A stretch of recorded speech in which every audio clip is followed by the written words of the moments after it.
Hello, this is Malorian. My sound problems are fixed, and now this is going to be the first game of Warhammer'd, and it's going to be my Orcs up against some Lizardmen. Alright, so here we are, and I was really excited for this game. Just to quickly go and talk about how this game is going to work is going across, there's going to be 6 squigs that you're going to see on there. On the start of every player turn, they're going to bounce around.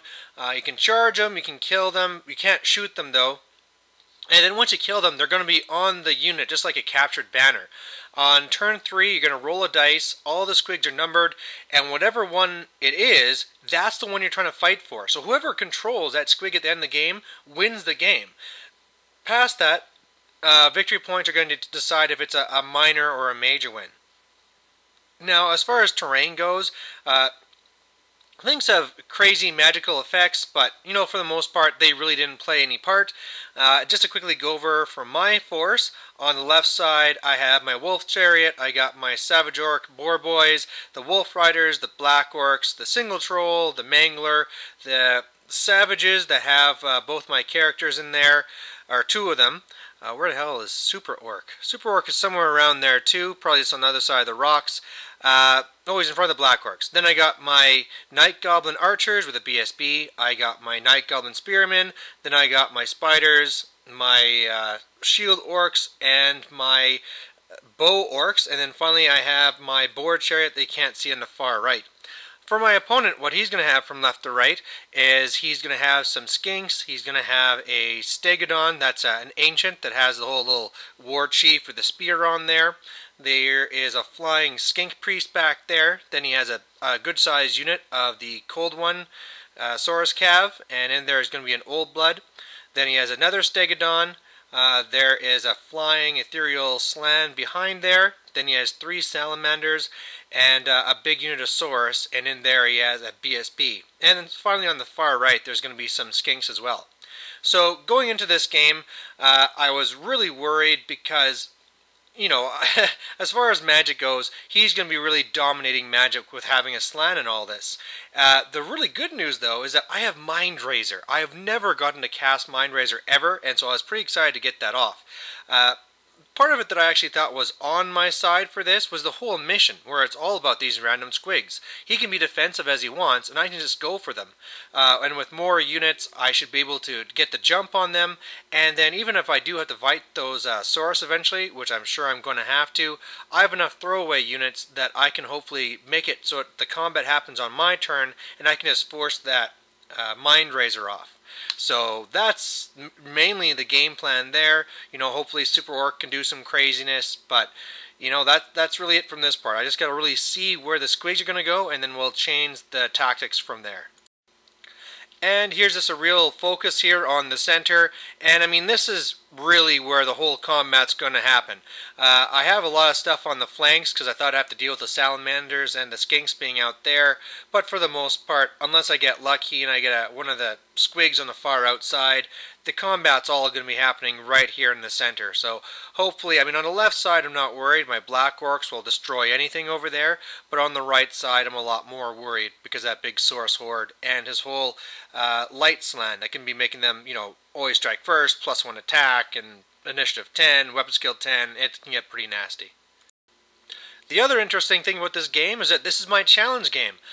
This is Lange from Jaded Gamercast. It's a podcast about jaded gamers talking about Warhammer 40k and fantasy. I'll put a link at the bottom, but this is a little challenge that we had going on here, and basically on every turn we're going to take a shot. It was supposed to be Scotch all the way through. They actually didn't have enough Scotch, so we're just going to be jumping forth between his Scotch and my Sambuca. So he gets first turn. To start off things, the squigs are mainly going in his direction.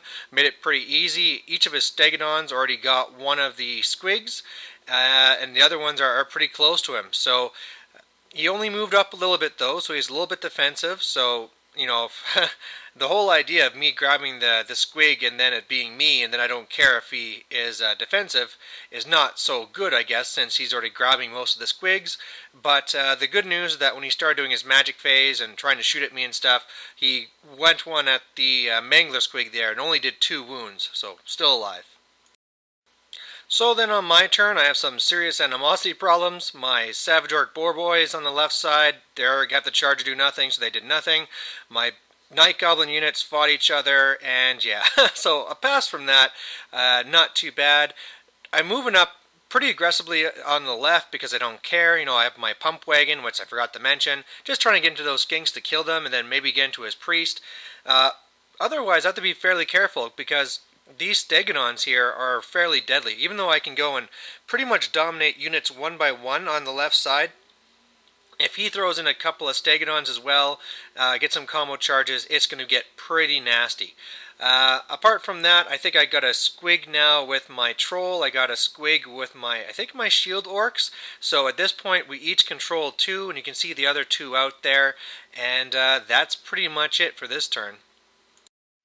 His turn 2 then, he picks up the remaining 2 squigs, moves up just slightly. I mean, he's in no rush to get to me. His skink priest flies over to behind me, and yeah, then just starting to shoot me with like his salamanders there on the right. I think it was just a magical shot that killed my mangler, so it's gone. A bunch of poison shots were able to kill off my pump wagon on the far left, and then a couple of my spiders went down as well. Alright, so on my second turn, this is the time for charges, and I just want to take a picture before things got really going. The chariot going into the skinks on the left, that's going to be easy.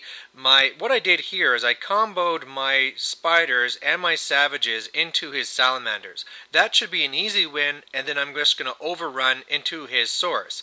And the plan is that on this turn, I'm going to try and 6 dice Mind Razor, so that on his following turn, even if he really gets his magic off, which hopefully he won't too badly, then I can just rip that unit apart. And once I do, I mean, the game's pretty much over. To try and keep this up, though, I have the wolves that are blocking the cav there, really just trying to get in the way to try and hope that when my black orcs are up there that he can't get these combo charges going off, and then Super Orc just hoping to go and tie up that one Stegodon there. Alright, so some good news and some bad news. Starting here on the right, I actually had my Archer Orcs charge his skinks and beat them and run them away so that I could steal that squig. The Shield Orcs had to reform because of how odd they were there. The other Night Goblins kind of moving up. The Wolf Chariot on the left destroyed those skinks. They're just running away. Super Orc actually did very well. That's because I was making 4 pluses like a champ. Unfortunately, in the middle there, it didn't go so well. Not only did my 6 dicing of Mind Razor make it so it didn't go off, but then after, you know, his salamanders killed the remainder of my spiders, and then when I overran, I didn't make it. So what that means is that if he doesn't want to, he doesn't even need to charge in this turn. I mean, of course, he doesn't have a lot of shooting that he could really be working off. Like, if he still had his salamanders, that'd be perfect for him. He could just be shooting me and wasting time for me again as he whittles me down before combat, but unfortunately, I'm not forcing his hand.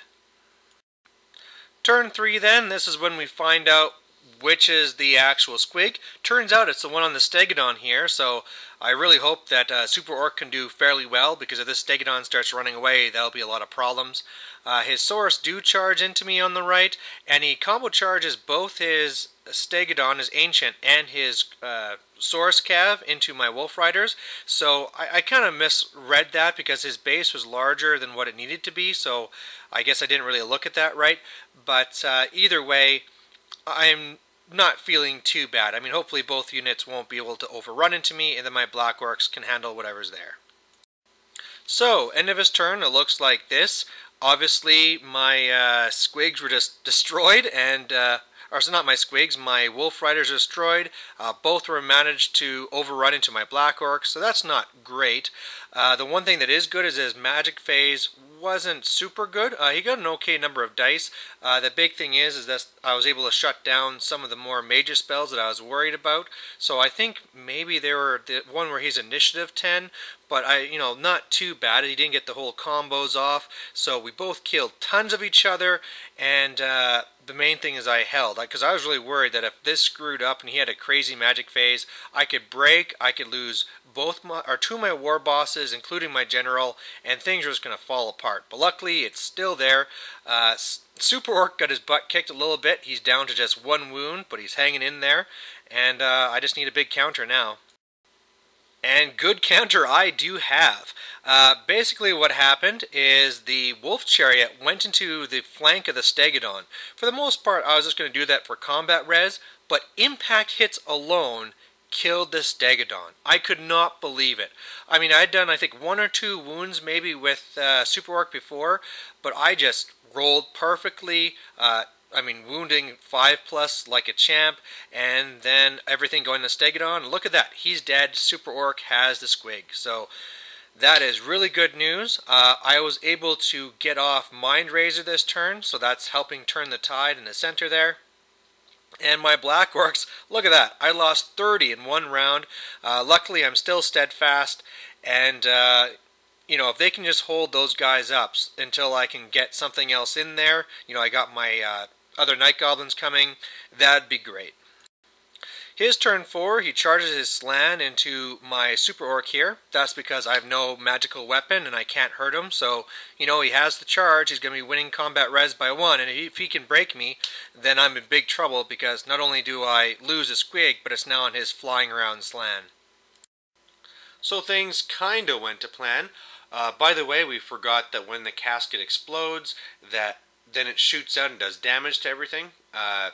So it pretty much just did, what was it, 4 wounds to my Ushabti, which really didn't help. The Ushabti just moved over and wheeled just to kind of redirect his warriors to keep them away from my bunker, but it actually did 2 wounds to his disc. So if I just do 1 more wound, that's a lot of points for his sorceress.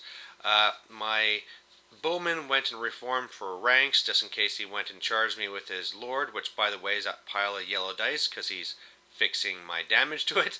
My Skelepult had gone after the Hell Cannon, scattered wide, and as you see, I did defeat the dogs, overran to the Knights, so all those points gone, which is just fantastic. But man, that warrior combat just did not go right. For starters, I went to go and cast the debuff spell on them, so that they would be the minus D3 toughness and strength. I didn't cast very high, I got it off, but he dispelled it with dice, but it was also a miscast, because I forgot that he had Pandemonium up last turn. So I lost a wizard level, lost that spell, which is my favorite spell of the whole lore, and yeah, without that, he killed so many Tomb Guard that in the end, I actually lost combat. My Tomb King is in a challenge with his BSB. We've done a wound to each other so far, but all of a sudden now it's not looking so good. My side of 4 then, I get some help with Animosity, where the Savage Orcs got a 6 and got to swing around the rock a little bit more, so I got to charge them and the Troll into the Stegodon, really just hoping to hold it down. The Night Goblins going into his Saurus there, the Cav, just hoping to hold them down, and of course the big news is the Chariot and the Savages going into the Slan. And pretty much what happened here is I beat and broke the Slan, and he just said, you know, that's game, because at this point I now have magical dominance, if you can call it that, and I can just, if I want to, I can come around and kill other stuff, but the main thing is I can do absolutely nothing and get the win, so it was pretty much game over. So, victory to the Orcs, and I gotta say, I really enjoyed this game.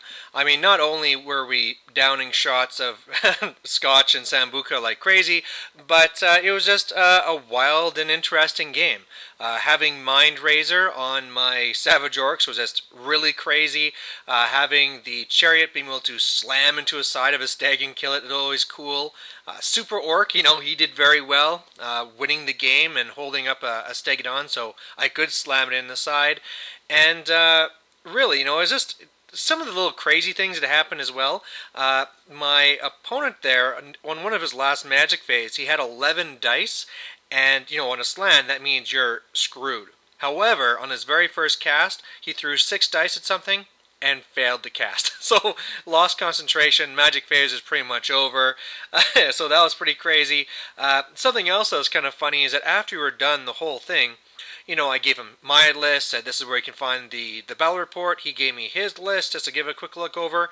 And one of the things I noticed is that his Slan actually had Becalming. So that time I cast Mind Razor with 666, really shouldn't have happened, but, you know, if nothing else, he knew he had it for the rest of the tournament, and, you know, last time I played somebody from Jaded Gamercast, it was their other co-host, Nathan, and after going a little bit too aggressive, I just got tabled, so it's nice to even the odds, or the score against Jaded Gamercast. It's 1-1 now, and, you know, just a good way to start a tournament. So thanks for watching. Bye.